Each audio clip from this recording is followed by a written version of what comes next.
Pope Francis said something this week that caught my ear. He said, Christianity is not a set of moral principles, but is the story of God's love for his people. And he was mentioning Paul in his writing, and how Paul was started out with a story, because he said Paul understood that Christianity was not just a set of doctrines, but a history that carried those doctrines. And I started thinking about the sometimes static way we view ourselves or we view the church. And how it would behoove us to think of ourselves and the church and other things in this context, in terms of a story. And they're not necessarily mutually exclusive. For instance, this morning I went down, as I often do. I was sitting by the river, praying part of the office, and I'm looking at the river, and I thought, I can point there and say, that's the Ohio River, there it is. At the same time, as I was watching a big branch of some tree flowing down, and as you know, the river's pretty high right now, it's flowing fairly fast. And I don't know how long it took, 5-10 minutes for this branch to go through. And I thought, yes, I can say that's the Ohio River. On the other hand, in about 5 or 10 minutes' time, all the water that was there when I said that's the river is gone. It's all new water flowing down, Or think of ourselves. I can say, yes, I am Stef Bankemper. And there is a sense in myself that I'm still Stef Bankemper. I know I was 40 years ago or 50 years ago or 60 years ago, but I'm still Stef Bankemper. There's something static there, On the other hand, there's something dynamic, that we don't always think about. I remember some years ago, I ran into a couple of guys from high school I hadn't seen probably since high school, And they, at one point, they were making some comment about me, and I was a little puzzled, and I said, guys, that was like 40 years ago, I don't still do that stuff, And we forget that we are dynamic as well as static, And so I want to remind you of the collect from this morning, and also the other prayers. So we prayed in the collect, Almighty ever-living God, constantly accomplish the Paschal mystery within us. There's something dynamic there. We say the Paschal mystery was Jesus, passion, death, rising again, and that's something that happened 2,000 years ago, But here we are saying, constantly accomplish that within us. And the other prayers give us some sense of what that means. In the prayer over the offerings, we'll pray that as we have come to know your truth, we may make it ours by a worthy way of life. There's something dynamic to that. The prayer after communion.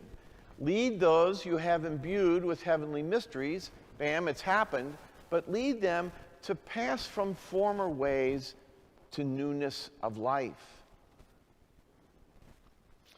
And so there is a sense that we ourselves are a story.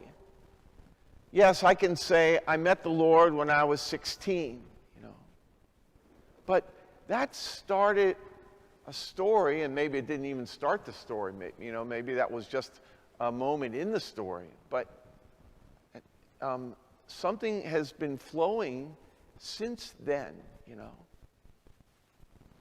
And so, accomplish the Paschal mystery within us. What does that mean?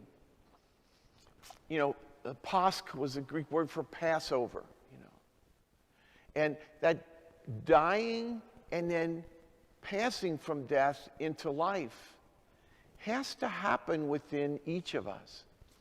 And for most of us, I would argue probably all people, but for the sake of not knowing all people, I'll say for most of us, that process of dying to sin, dying to myself, dying to my selfishness, and then passing from that, through that, into new life is a process. It's a process we call conversion. And conversion is often thought of, okay, he converted, bam. But it's not that static, The process of conversion, of that Paschal mystery being accomplished in us, is a dynamic process. It's a story, you might say, And so we ask the Lord, constantly accomplish that within us, Let us pass from former ways to newness of life. And how do we do that? It's partly an active process, but partly it's a passive process of turning our lives over to Christ, to abandoning ourselves more and more, handing ourselves over, Jesus, my life is yours. Do what you want with it, And then slowly he brings us to a period, to a place of where, okay, now I have to die to myself in this context or about this thing. Okay, Lord, I'll give this over to you. I'll give this to you.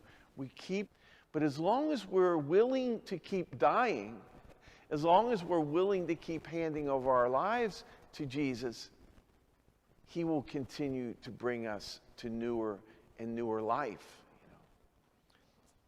Even new life, when we say that, we often mean, okay, heaven, bam, new life stack. But I don't think it's that static. Bring me to newer and newer life, There's another thing we think of sometimes as static, and that's the church. And we can say, yes, here's the church. Jesus began the church, and it's continued. But even the church is more static than that. And we heard in the reading from the Acts of the Apostles that more and more the word was being spread around and more disciples were being added to the church. The church also is, yes, a thing. We can say there's the church, but it is also a dynamic. The church itself is a story. And how does the church grow? Again, this is from St. Peter.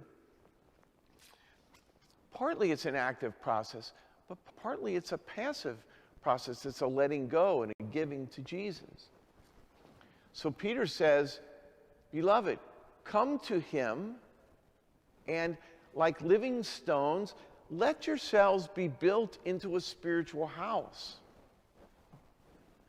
And so we give ourselves to Christ, not just that we might come to more and newer life, but so that the church's story can continue, that the church can be continued to be built. Why? To be a holy priesthood, right? To offer sacrifice to the Father, but also that you may announce the praises of him who called you out of darkness into his wonderful light. And so, in a funny sort of way, what we have here is a number of stories coming together, We have our individual story of coming to newer and newer life by letting go more and more of our lives, giving it over to Christ, dying to ourselves. But then our story becomes part of the church's story. The church's story of growth and continuing in our mission. And then the church's story becomes part of the world's story, part of the whole story of salvation history, in which she plays a major role. And so I encourage you to think about the church in this more dynamic way. Think about your own self, your own life in a more dynamic way. That your life with Christ is a story. And you can look back on it and see where it started or where it seemed to start or where it took a big sprout of growth, you know. It's beneficial, I think, periodically to look back because we can get kind of caught up in the moment. We're plotting, we're doing this, we're doing that, you know. To retreat is a good time for that, but even just to take an hour or a half hour and sit back and say, where did I start with Christ? Oh, yeah. And where has he led me up to now?